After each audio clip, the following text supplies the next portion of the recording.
Paper கொடுத்தேன் என் கிளாஸ்ல 98 ஒண்ணுங்க, 98 மார்க். அது என்ன பண்ணுது, என்கிட்ட வருதுங்க. என்கிட்ட வந்து, மிஸ் என்ன இந்த 7 மார்க்ஸ் கொஸ்டினுக்கு 5 மார்க்ஸ் போட்டிருக்கீங்க மிஸ். ரெட் பென் எடுத்து கையில் கொடுத்து சொன்ன, போட்டுக்கோ. அது இல்லைன்னு தானே 5 மார்க் போட்டிருக்கேன். அதுக்கு 2 குறைஞ்சிருச்சான். போய் உட்காந்து முக்கி முக்கி முக்கி அழுவுது. அது பக்கத்துல 1 கொஞ்சம் கூட கவலைப்படாம கேன்னு சிரிப்பு. இது கிளாஸ்ல இருக்கிற சிக்கல். சிரிச்சுக்கிட்டு இருக்கு. அது இது கேக்குது, இந்த சிரிக்குது இல்ல, அது அழுறத கேக்குது. ஏய் ஏன் அழுற? அது 98 சொல்லுது. எங்க அப்பா திட்டுவார், 2 மார்க் எங்கன்னு சொல்லி திட்டுவார். இது கேக்க சொல்லுது. சி லூசு, என்கிட்ட இருக்குன்னு சொல்லு. அதுகிட்ட 2 மார்க் வச்சுக்கிட்டு இருக்குது. அது 2 தான். இந்த 2 வாங்கிக்கிட்டு சிரிக்க கூடாதுன்னு இதுக்கு தெரியல. 98 வாங்கிக்கிட்டு அழக்கூடாதுன்னு அதுக்கும் தெரியல. இதை பேலன்ஸ் பண்றதுக்கு தான் இன்றைக்கு இவர்கள் இவ்வளவு பாடுபடுகிறார்கள். 2 பேரும் தன்னுடைய கல்விக்கான சூழலை புரிந்து கொள்ளுங்கள். கல்விக்கான சூழலை எப்படி புரிஞ்சுக்கிறது, எப்படி பேலன்ஸ் பண்றது? நான் ஒரு விஷயத்தை சொல்றேன் குழந்தைகளே, ஆஸ் a டீச்சர் எனக்கு தெரியும், நான் பாடத்தை நீங்கள் படிப்பதற்கான வழிமுறையைத்தான் சொல்லித்தர முடியுமே தவிர பாடத்தை உங்களுக்கு சொல்லித்தர முடியாது. உங்கள் மொழி வேறு, இப்படியெல்லாம் நீங்கள் படித்துக் கொள்ளலாம், இப்படியெல்லாம் நீங்க போகலாங்கிற வழியைத்தான் நாங்கள் காட்டுகிறோம். பல நேரங்களில் நான் யோசிச்சு பார்க்கிறேன், நம்முடைய வாழ்க்கையில நமக்கு சில வாய்ப்புகள் வருது. எனக்கு நீங்க எங்கேயோ போய் ஒரு வறுமையான சூழ்நிலையில, ஒரு வறுமையான சூழ்நிலையிலிருந்து இவ்வளவெல்லாம் தகுதி பெற்ற ஒருத்தங்க இருக்கிறாங்க அப்படியே நீங்க எங்கேயுமே போக வேண்டாம். சென்னை மீர்சாயிப்பேட்டையில ஒரு ஷீட் வீடு, 2வது மாடி, வெப்பம், அப்படி குளிர், 2மே அடிக்கும். எங்க குடும்பத்தில் நாங்கள் 5 பேர்னா 5 பேர்ல 3 பேருக்கு வாய் கொஞ்சம் இழுத்து இருக்கும். ஏன்னா குளிர் தாங்காது.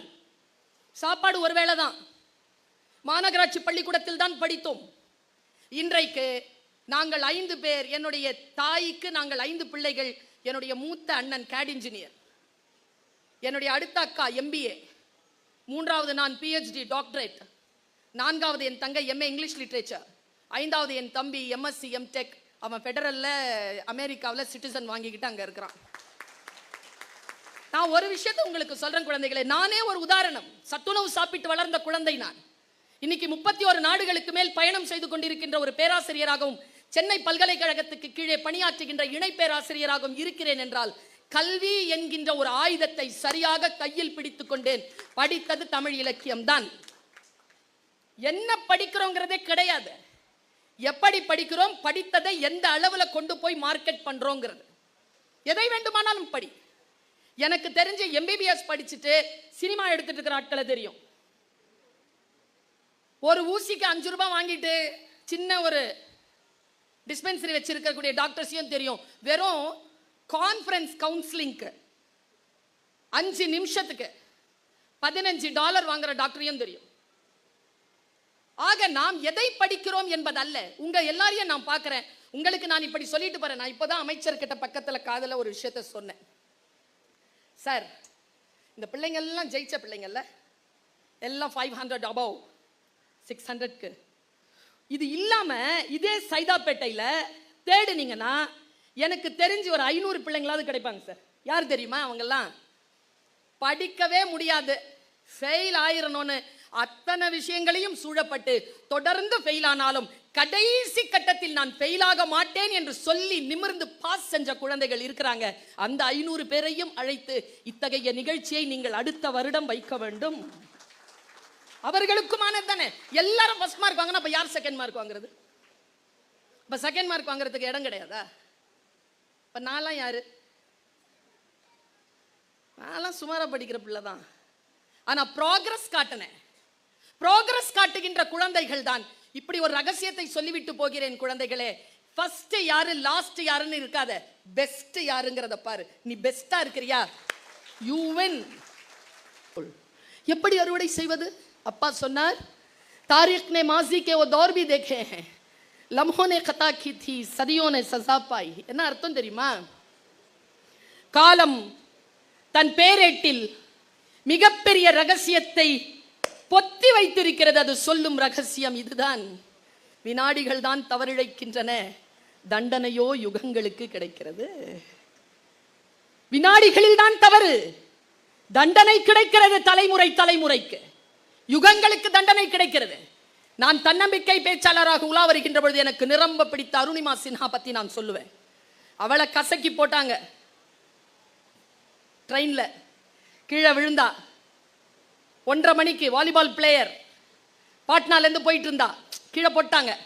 டெல்லி போயிட்டு இருந்தா ஒரு வேலை இன்டர்வியூக்கு, எதிர்த்தா 4 பேர் தாங்க முடியல, கசக்கி ரோட்ல தூக்கி போட்டாங்க. இன்னைக்கும் போய் பாருங்க, உங்களுடைய மொபைல் யூஸ் பண்ணும் பொழுது அருணிமா சின்ஹா அப்படின்னு போட்டிங்கன்னா உங்களுக்கு அவளுடைய ஸ்டோரி வரும். அவ கால் உடஞ்சி, கை உடஞ்சி, முதுகு உடஞ்சி, அந்த பிளாட்ஃபார்ம் அந்த தண்டவாளத்திலே கிடக்குறா. காலையில் 1:30 மணிக்கு விழுந்தவ சாயந்தரம் 5:30 மணிக்கு அவளுக்கு வந்து உதவி வருது. நடுவில் இன்னொரு ட்ரெயின் வேற அடிச்சுட்டு போகுது.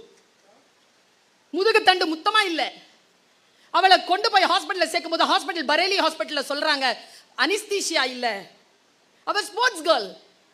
ஒரு கால் ஏற்கனவே போயிடுச்சு, இன்னொரு காலை ஆபரேஷன் பண்ணலன்னா அந்த காலம் போயிடும், அனிஸ்தீஷியா இல்லை. அந்த பாப்பா சொல்லிச்சான், அப்போ 22 வயசு அவளுக்கு. அவ சொன்னாலாம், காலையிலேருந்து கிடக்கிறேன், நாய் பக்கத்தில் வர்றத மயக்கத்தில் கல்லடி பட்டு பட்டு உட்காந்துட்டு இருந்தேன், கல்லால் எடுத்து அடிச்சு அடிச்சு ரொம்ப வலிச்சுது எனக்கு, அதை விடவா வலிச்சிட போது, ஆப்ரேஷன் பண்ணுங்கன்ட்டா. அனிஸ்தீஷியா இல்லாமல் ஆப்ரேஷன் பண்றாங்க. அடுத்த நாள் 10:30 மணிக்கு தான் அனிஸ்தீஷியா வருது. கொஞ்சம் நினைச்சு பாரு, அந்த ராத்திரி அவளுக்கு எப்படி இருந்திருக்கும். அவ அந்த துக்கத்தை கடந்து அனிஸ்தீஷியா வந்து 3 நாள் தூங்குறா. 4வது நாள் எந்திரிச்சு எல்லாரையும் பார்க்குறா. அவங்க மாமா வரார், சிரிச்சுக்கிட்டே சொன்னாரா, என்ன எவரெஸ்ட் ஏறலாமா? உடனே அவ சொன்னால, என்ன கிண்டல் பண்றீங்களா, கால் இல்லைன்னு சொல்லி காட்டுறீங்களா? ஏய் லூசு, சிகரம் ஏறுவதற்கு, எவரெஸ்ட் ஏறுவதற்கு 2 கால் வேணாம்ப்பா, 1 போதும் அப்படின்ட்டு போயிருக்காருங்க. 2011 மார்ச் மாசத்துல அடிபடுதுங்க. 2013 மே எவரெஸ்ட் ஏறிட்டா அருணிமா சின்ஹா, ஏறிட்டா. பாருங்க, எனக்கு எங்க தெரியுமா அவளை ரொம்ப பிடிச்சது, அவ எங்க விழுந்து சாவரத்துக்கு இருந்தாலோ அந்த தண்டவாளத்துல வந்து சொல்றா, இங்கே தானே எனக்கு மரணம் வந்தது, என்னை இந்த இறைவன் காப்பாற்றினான் என்று சொன்னால் ஏதோ ஒரு நன்மைக்காகத்தானே காப்பாற்ற வேண்டும், அந்த நன்மை என்ன என்று நான் தேடத் தொடங்கினேன்ங்கிறாங்க. இங்க எத்தனை ஃபர்ஸ்ட் ஜெனரேஷன் உட்கார்ந்து இருக்கீங்கன்னு தெரியல. உன் பாட்டிக்கு கிடைக்காத, உன் அம்மாவுக்கு கிடைக்காத எத்தனையோ வாய்ப்பு உனக்கு கிடைத்திருக்கிறது. அருணிமா சின்ஹா மாதிரி பாரு.